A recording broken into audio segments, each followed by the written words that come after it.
हर हर महादेव। इस कथा के बिना अधूरा है सोमवार का व्रत।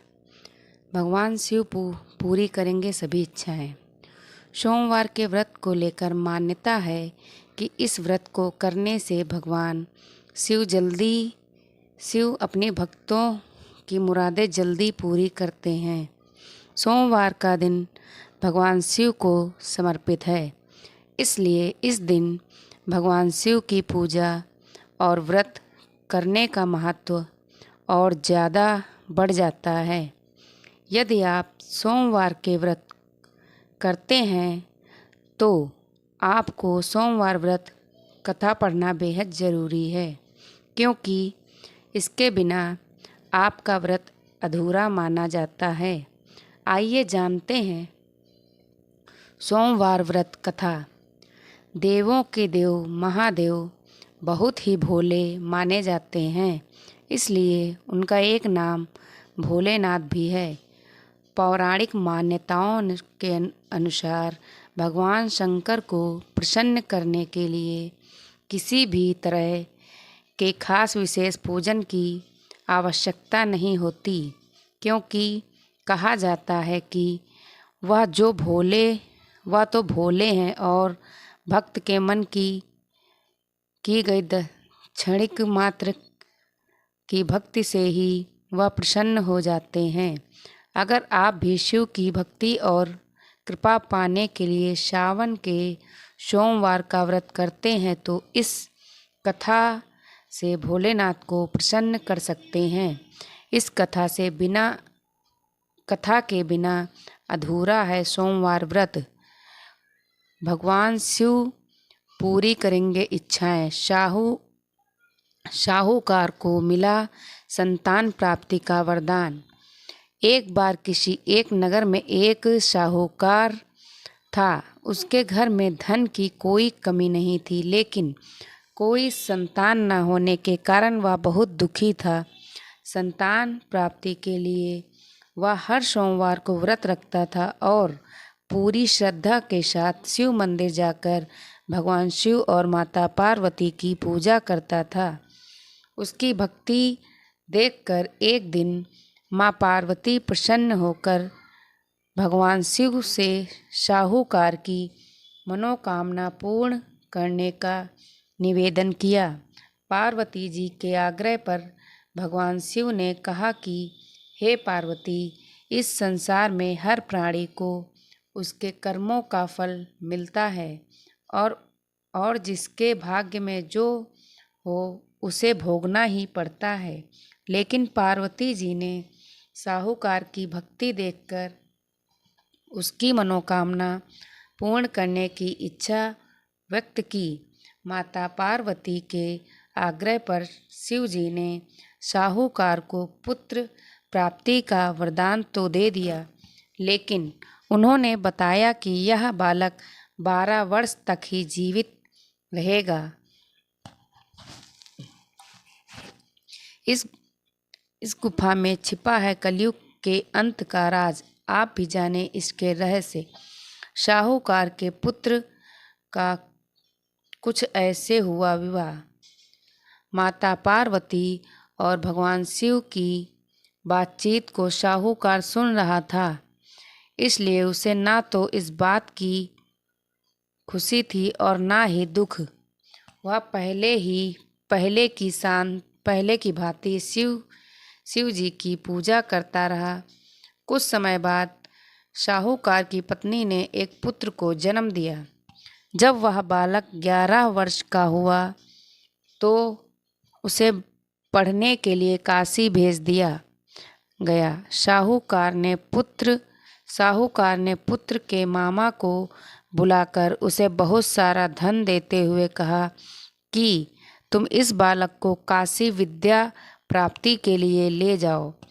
तुम लोग रास्ते में यज्ञ कराते जाना और ब्राह्मणों को भोजन दक्षिणा देते हुए जाना।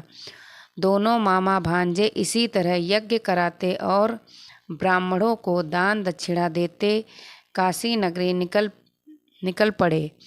इस दौरान रात में एक नगर पड़ा, जहाँ नगर में राजा की कन्या का विवाह था, लेकिन जिस राजकुमार से उसका विवाह होने वाला था वह एक आंख से काना था। राजकुमार के पिता ने अपने पुत्र को काना होने की बात को छुपाने के लिए सोचा, क्यों ना उसने साहूकार के पुत्र को दूल्हा बनाकर राजकुमारी से विवाह करा दूं। विवाह के बाद इसको धन देकर विदा कर दूंगा और राजकुमारी को अपने नगर ले जाऊंगा। लड़के को दूल्हे के वस्त्र पहनाकर राजकुमारी से विवाह करा दिया गया।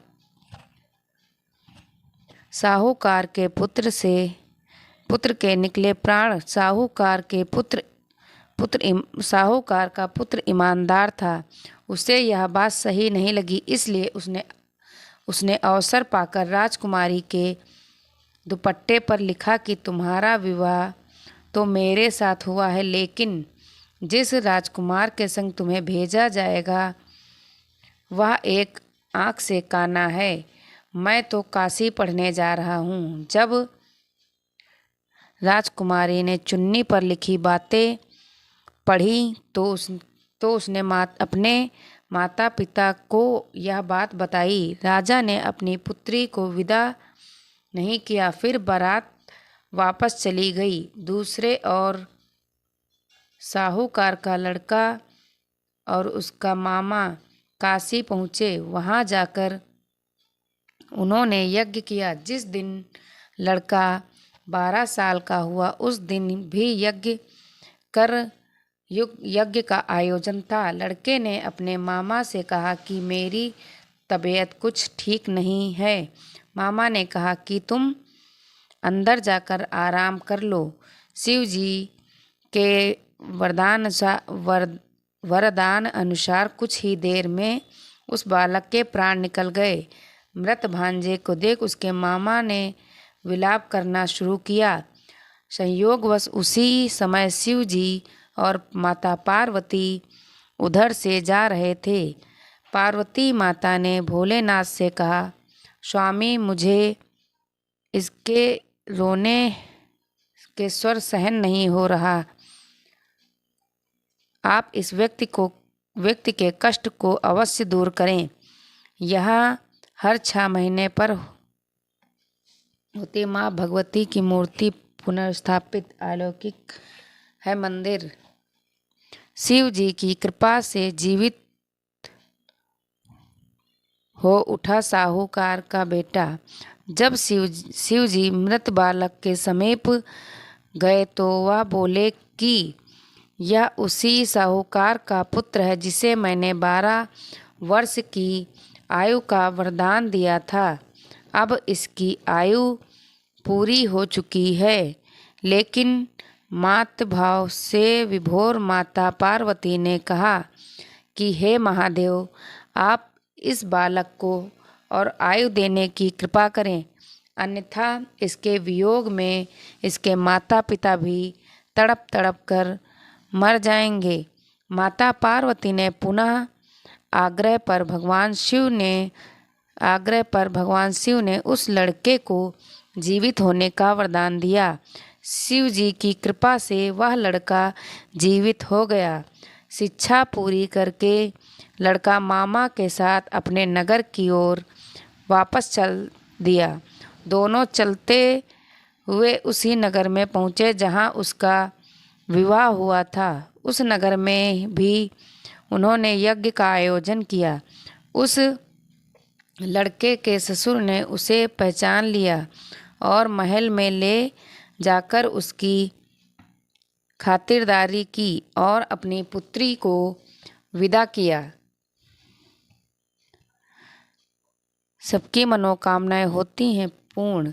इधर साहूकार और उसकी पत्नी भूखे प्यासे रहकर बेटे की प्रतीक्षा कर रहे थे। उन्होंने प्रण रखा था कि यदि उन्हें अपने बेटे की मृत्यु का समाचार मिला तो वह भी प्राण त्याग देंगे, परंतु अपने बेटे के जीवित होने का समाचार पाकर वह बेहद प्रसन्न हुए। उसी रात भगवान शिव ने साहूकार को स्वप्न में आकर कहा, हे सेठी, मैंने तेरे सोमवार के व्रत करने और व्रत कथा सुनने से प्रसन्न होकर तेरे पुत्र की लंबी आयु प्रदान की है।